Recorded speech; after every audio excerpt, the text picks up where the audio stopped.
რა თქმა უნდა, ჩემი ორგანიზაცია ცნობილი არ არის, მაგრამ 2013-2014 წლიდან საქართველოში და მთელს მასშტაბით ვიკვლევდი არხების სიხშირეს თუ რამდენად რეალური არხები არის ჩვენს ინფორმაციას რო უყურებთ, რამდენად რეალურად მოგვეწოდება ჩვენი ინფორმაცია. აქედან 30% არის მედია სიცრუეზე აგებული. რაც შეეხება რწმენა საქართველოში ნებისმიერი საუკუნოვანი ისტორიული დამოკიდებულების შემთხვევაში მეორე საუკუნოვანი ისტორიიდან მოყოლებული რწმენა მართალია ვერ ექნება კაცობრიობას, მაგრამ მნიშვნელოვნად განოლებული არის ნებისმიერ სექტაში რწმენა.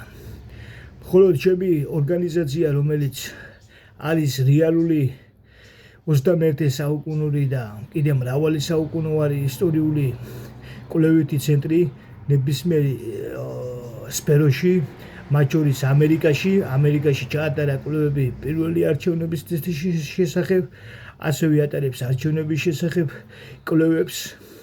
სანდო წყარო არის ნომერი პირველი.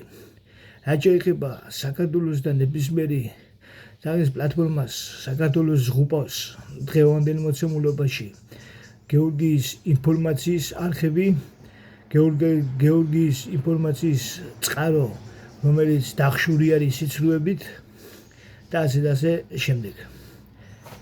ღმერთი გპარავდეთ ჩემი ორგანიზაციის სახელით. ნამდვილად იყავით ღვთისმოშიში ადამიანები და მსოფლიოში ადამიანებს ღმერთის მადლი და კურთხევა გქონდეთ. ჩემი ორგანიზაცია მოგახსენებთ იკვლევს პოლიტიკური პარტიების რეიტინგებთა ცოდნას, ეგრეთ წოდებული და სხვა ღონისძიებებსაც ატარებს.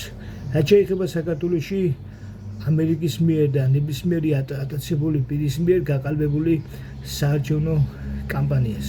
ეს არის მტკნარი სიცრუე. ოპოზიციამ აქეთ დაუტრიალა ამ ბეჭა ოცნებას კარუსელი. იყავით რეალისტები, იყავით სიზმრიდან და ოცნებებიდან გამორთვის პროცესებში. ღმერთი გპარავდეთ, ჩემი ორგანიზაციის სახელი არის ემსახურე ღმერთს პირნათლად და ტკეპნე მისი ვიწრობილეკრი, რადგან დრო იქნება დასრულდება კაცობრიობის ტანჯვა, წამება და კოთება. ამ ყველაფერს გააკეთებს ღმერთი. ღმერთი პარავდეს ჩემს მსოფლიოში წამყვან ადამიანებს, ჩემს ერს.